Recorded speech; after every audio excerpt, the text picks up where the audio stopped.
Hello, welcome back to the Good, Bad and Stupid News. It's Tuesday the 10th of September. I'm feeling a lot better today, thanks for asking. If you don't know what I'm talking about, then you haven't listened to yesterday's podcast where I moaned for most of the way through it about a hangover that was left over from the weekend. But I'm almost back to my best, so hopefully I won't be a mumbling moaner today. I'll try and get through it and talk some kind of sense. But many people who know me would say that I don't really do that very often anyway, drink or no drink. So let's just get on with it and see what happens, because I'm not going to edit it because I can't be bothered to do that. So these are unedited podcasts and unedited videos. So I'll leave it in. If there's any mistakes, tough shit. So let's move on and get straight on with what I usually start with. Is bloody Brexit, isn't it? Still ongoing. Johnson was over in Ireland to meet the Prime Minister over there, or is he the Prime Minister? Leo Varadkar. I should have Googled it actually. I meant to Google it to find out what Leo Varadkar, the Prime Minister of Ireland. They keep calling him Taoiseach, like a Chinese sounding name, Taoiseach or Taoiseach. They call him the Taoiseach or something or other, and I wanted to know what it meant, what it was. But anyway, I haven't done that, so there you go. There's my first mistake. But he basically was trying to school Boris Johnson, wasn't he, by giving him a public dressing down at the podium, and Johnson kind of looked like a bit of a naughty schoolboy, holding his head in his hands, and I don't know if he didn't expect it. Was he caught by surprise? Expected a friendly chat or whatever, but the Irish Prime Minister sort of gave him what for, or gave him a sort of a European dressing down, if you like. But I didn't see Johnson's response to it, so I think he came back and just said, held his ground and said, we want a deal and whatever else. But he looked quite silly whilst the Irish Prime Minister was talking, because it was totally unexpected. He expected it to be a friendly exchange, but it wasn't. It was kind of like sideswiped him. So anyway, I don't know what the outcome of that meeting was. But then Parliament was prorogued last night, wasn't it? And there was just I saw a video this morning of them singing on the back benches. I don't know what the hell they were singing, because it was all out of tune. There was about 5 or 6 people all on the back benches singing. I don't know if they were delirious because they'd been there all night, because I think it was after midnight. And they looked like they were all a bunch of fucking alcoholics, pissheads on the back bench. I can imagine like 2-litre bottles of white lightning on the floor, but they must be necking it or something or other, because they were singing this kind of, fucking joint kind of sing-song that you would get from alcoholics on a park bench or something or other.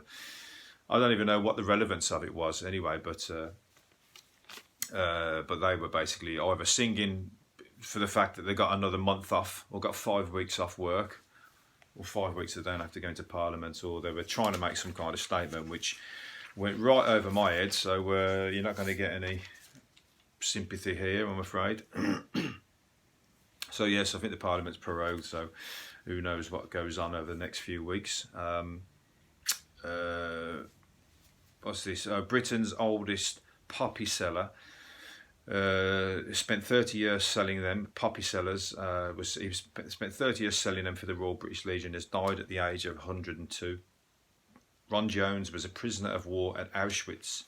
Oh right, prisoner of war at Auschwitz in World War II, and went on to raise thousands of pounds. So that's sad times, but it's good old age, 102.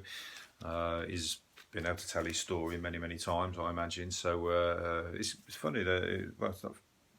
It was an English, sounds like an English soldier that was in Auschwitz. So it could be interesting to hear what his story actually was, how he actually came to be there. So if you want to find that out, then it's a guy called Ron Jones, poppy seller for the Royal British Legion. sad time to his family, but proud as well, I imagine. Let's move on to what's this thing here? Oh, this is about Harry Styles. Harry Styles was in the newspaper the other day, sort of expressing his. Well, not expressing. Didn't he have some photo shoots and he showed that he had 4 nipples? I never knew that. Anybody know that? Why would I know it? I don't follow Harry Styles. I'm not really interested in his Harry Styles or his music. But he came out with this kind of photo shoot, and he showed it as basically in a way to show the body deformity or any of these kind of things shouldn't be, you know, don't need to be hid or don't have to be embarrassed and all that kind of thing. And he's like, you know, he's in a good position to sort of for people to look up to him and sort of take strength from that, if you like. But anyway, lots of other people then have come out with their sort of hidden sort of issues, if you like. Like, was this girl who, Gemma Arterton? I don't know who she is, but she was born with 12 fingers. She had 6 fingers on each hand, and she had 1 removed. So she's actually back down to the usual 5. But she said that it's something that she's quite proud of. In a way, it's kind of like your little mutant X-Men superhero thing, isn't it? Kate Bosworth, whoever she is, had different colour eyes, a bit like David Bowie. Keisha, what does she have? Pop star Keisha was born with what's called a vestigial tail sticking out 1/4 of an inch. I've no idea what that is, but she had it removed anyway. So she's like a Doberman, had a tail removed. Lily Allen also had an extra nipple. Denzel Washington had a little finger on the right hand, which he dislocated playing American football, and it pops out of position. That's a bit of a shit one, Denzel. Come on, you're not really. That's just something. That's an accident. I've had a dislocated finger. I was talking about it yesterday. A ball hit my finger, and my finger twisted round, and was facing the wrong way, and was hanging down there like that. So it was like upside down, the wrong way around. I'll tell you what, I didn't feel like there was any kind of superpower at the time. People were screaming, and I was like, I felt a bit sick when I looked at it, but it healed, but it don't pop out of position and stuff. But that one's a bit of a crap one. Sorry, Denzel. It's not. You wasn't born with it. Mylene Klass wowed other celebrities when she showed off her ability to bend her elbows the wrong way. That's weird. That one actually makes you feel a bit faint, only when somebody does that. I've seen that when people dislocate or bend their fingers back, or pop their, or whatever, or bend their thumb all the way back. There's always somebody at school who could bend their thumb all the way back to their wrist, and you try and copy it, and then you and then you snap your bloody thumb off. So anyway, there you go. Oh, Ashton Kutcher, this is the last one. Ashton Kutcher was born with webbed toes, so he's a good swimmer. But if anybody else has got webbed toes, then you're in good company. Ashton Kutcher's also got it, and there's probably many, many more, but we haven't got time to keep banging on about that. A guy who is actually also had something removed. This is a bit dark though. Was a gang member who was caught a rape suspect in Mexico, and filmed him as they set his pit bull terrier onto him to eat his genitals. That is pretty. He was handcuffed and pinned to the ground by 5 men while the dog mauled him. The man in his 30s allegedly attacked a woman in Mexico City. So they don't fuck around over there, do they? That is a fucking grim way to go, and possibly much deserved anyway. So I'm not gonna say that that's just pretty dark, isn't it? Pitbull fucking eating your nuts. So be careful what you do, because there's people out there who are willing to take justice into their own hands, especially Mexico by the looks of it.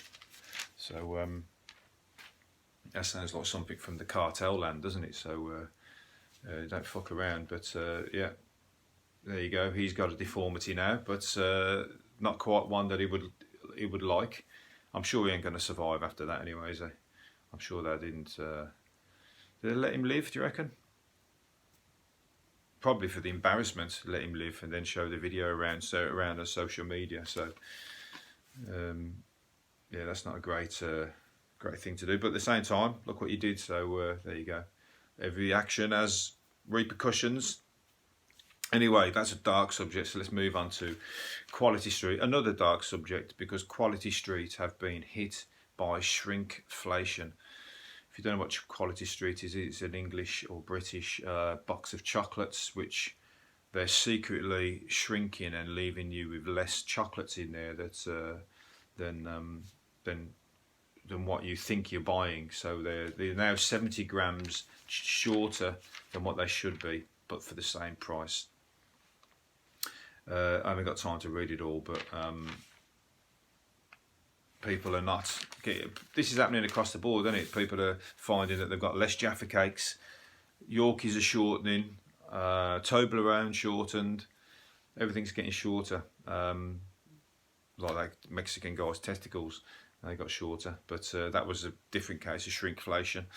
So yeah, so what's it called? Quality Street are getting shorter, so if you want to boycott them, there you go, now's your chance, because Christmas is coming up. That's usually the present of choice, the shit present of choice, if I don't mind saying. There's somebody who hasn't given it much thought, that just walked into the supermarket, saw the huge piles of Quality Street and go, yeah, we'll get Dave, John and Barry 3 of those, that's them 3 sorted. Anyway, maybe you'll look to a different aisle now. Shrinkflation, people were gonna, it wasn't just a shit present in the start, it's now even shitter present because it's got less chocolates in it. Anyway, what am I going on about? I think, is that a hangover still here, do you think? What was I going to talk about next? Where's it gone? Disney have been blasted for making a Disney film, which is a Nazi comedy, branding it as funny as Schindler's List, which isn't funny, so I think they're trying to be sarcastic there.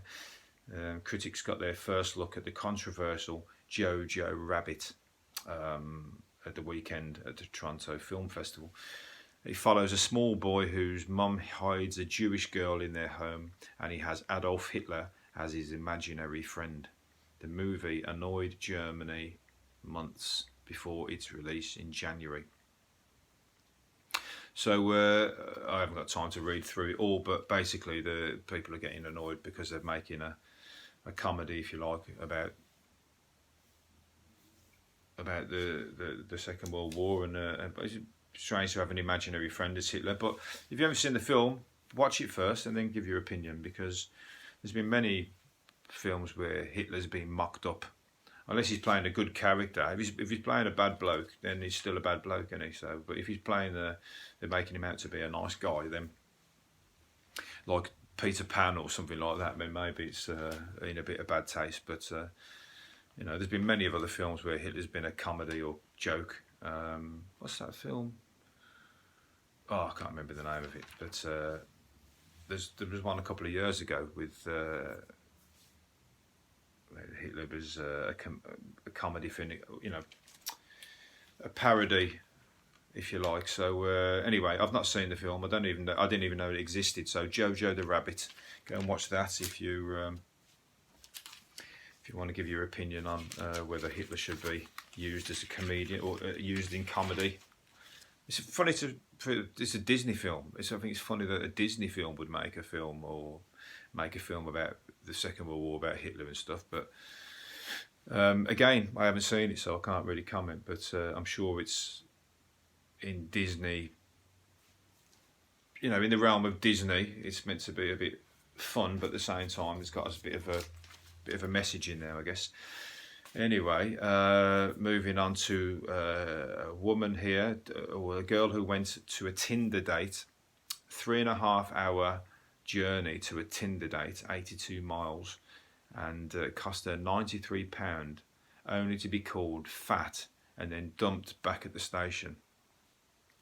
I hope she's named and shamed him, because that's a fucking horrible thing to do, nasty thing to do. And she's actually a very attractive lady. There's a picture of her, but she's come out and told the papers about it. So I don't know if she's should have done that, really. Should have kept that one to herself. But It's 3.5 hours. That's quite a distance to go for a Tinder date. I mean, it's not going to go if you know. As your next date, it's going to do it again, and you're going to see him again. The woman branded fat on the worst date ever is raising funds on the internet to recover the costs of her shocking night. Oh, sorry, I'm getting you're going down in my estimation now. Why do you have to raise funds to get the money back? You've got to accept the loss and fucking say he was a fucking arsehole. That's it. She's seen a bloke and has met online, and she insulted her and walked out of the train station. The creep told curvy size 14 Jade she had put some weight on, and accused her of looking nothing like she had on a previous date just 4 weeks earlier. So they've been on a date before, and he's saying that she's got fat in 4 weeks.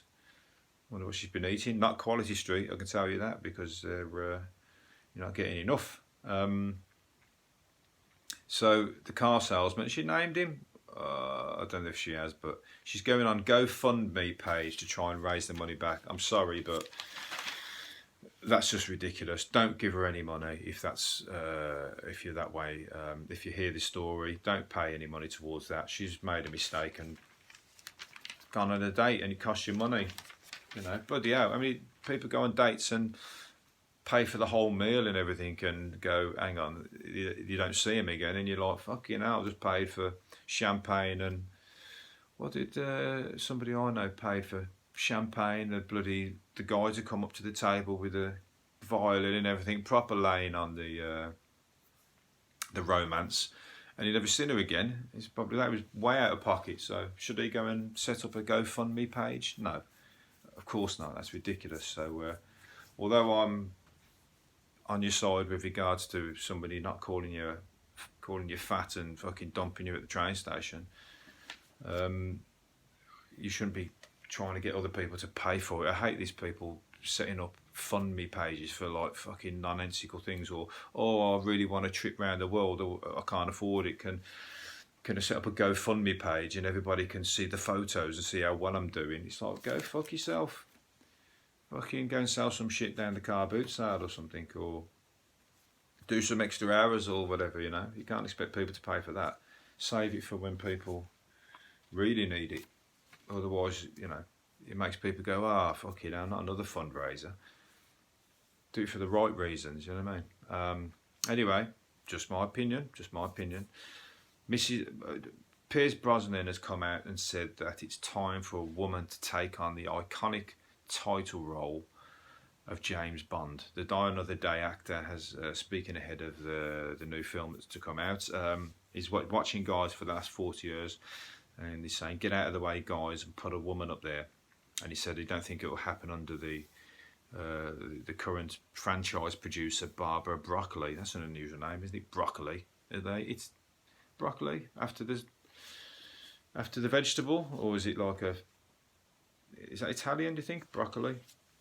Anyway, my opinion on that is I don't think you should have a woman in the role of James Bond. Sorry. It's fucking James Bond. It's always been James Bond. That's the character. You can't just go, let's put a woman in it because, you know, it's equality and fucking, you know, women deserve to be just as much on a pedestal as men. Of course they do, but it's a character called James Bond. It's a fucking man. You don't need to put a woman in it. You can create another character for a woman to be equally as powerful, and there has been. I think there's been lots of things like Tomb Raider, or the one with Angelina Jolie in, and there's other. You could create a character that is similar and create a franchise based on the female version, but you don't. That's like saying the bloke can go and play Tomb Raider, the Lara Croft, or another character that is known to be female. Catwoman, you know, bloke should be Catwoman. You know, no, of course he shouldn't, because he's Catwoman. It's just silly. So, all right, you're trying to be equal rights there, Pierce Brosnan, and I'm all for it myself. But you don't go and put a woman in a character that's a man. Sorry, that's just the way I feel about it. If anybody's takes that the wrong way, James Bond is James Bond. create another character, create another film with a strong woman, and sure, everybody would get behind it. No problem with that at all.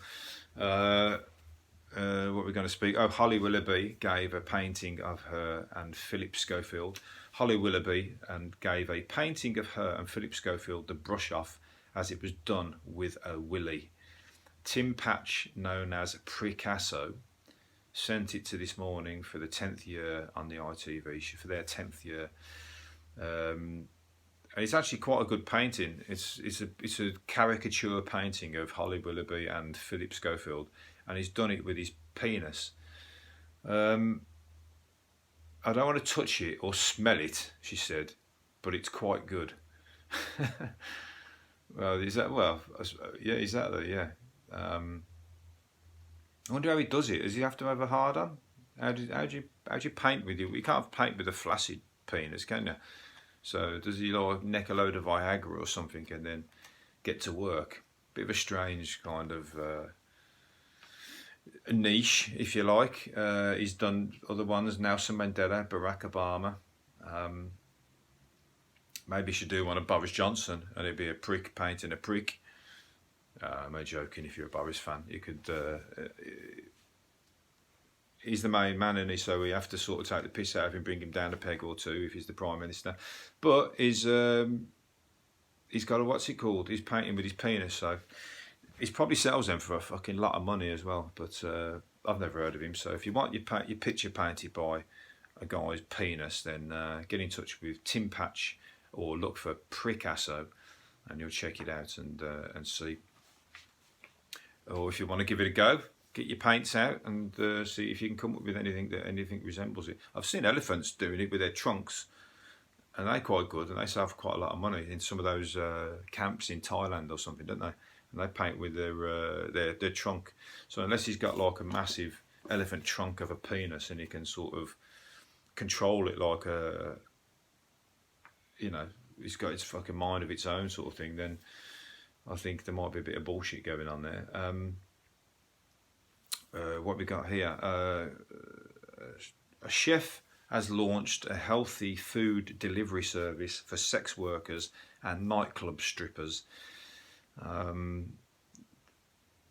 Another niche business. He said that there are no nutritious food options for sex workers on a night shift. Well, there's packed lunches and taking your own stuff in. He's calling it meals for heels. And if strippers eat my meals, they won't be left hungry, and they'll be able to climb. They'll be able to work, climb the pole, swing around, and not feel too bloated or gassy. Because the last thing you want is a gassy pole dancer, isn't it? So that's a very niche market. I think the guy's going for some free dances or something there, isn't he? He's trying to get. He's trying to get involved, get to know him and stuff, because I can't imagine, unless he lives in a town where there's tons of strip clubs, I mean tons of them, he's hardly going to have much business, is he? Because if there's only one strip club in the town, then he's got the equivalent of about 10 strippers.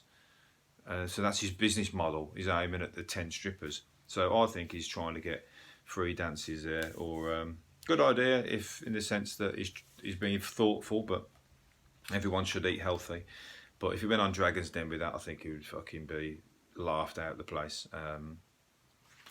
But otherwise, if you want healthy meals, give him a call. Meals or Heels. You might have to give him a dance or something. There might be some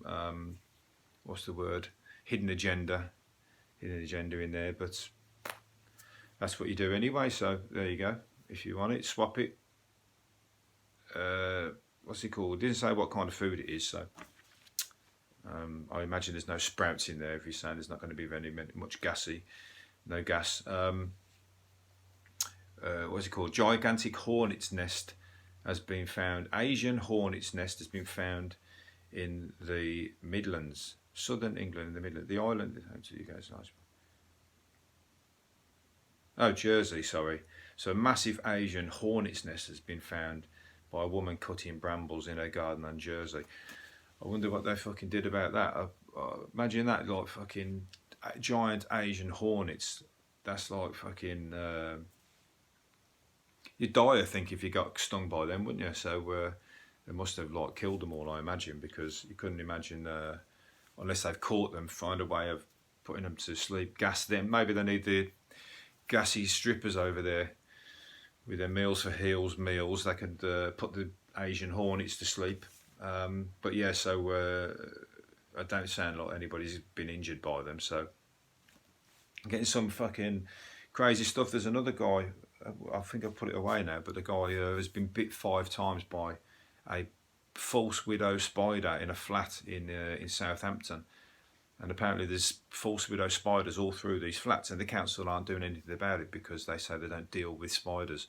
And he's got proper big bite marks on his arse, and like he's, you know, feeling ill and everything. He's had to go to hospital for anti-venom type stuff. Was it anti-venom or... Anyway, he's got big bites, big welts, and it's from these false widow spiders. So that is fucking scary, because that's just in your normal house, and he obviously knows they're there because he's been bit more than once.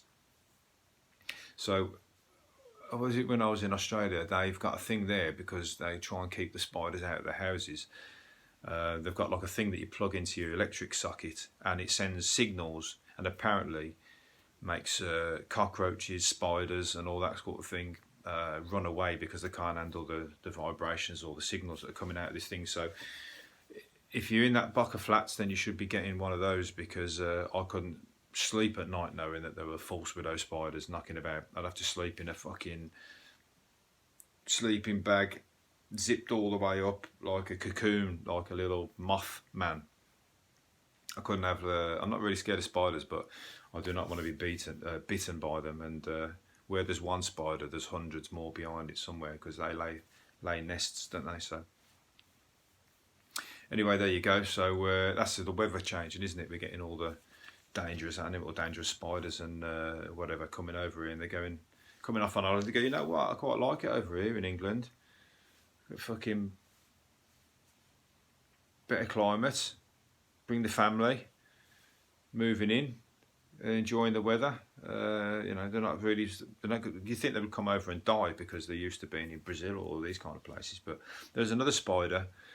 What's it called? It came over once from Brazil, and if it bites you, you can either kill you in 4 hours, give you a heart attack and kill you, or give you a 4-hour hard on. Apparently it was like, or proper, I think it was 4 hours or 4 days or something or other, which will probably kill you in another way around, because you just can't fucking maintain the hard on for that long without the blood draining from your brain or something. But this spider, if you bite you, it'll either give you a hard on or give you a heart attack. So I wonder how many people who are struggling to get it up would take that risk, or how many of their wives might force the risk on them. You know, just release a spider into the bed and just take the risk, where if it kills him, I've got his money. If it doesn't kill him, we're going to have a good night.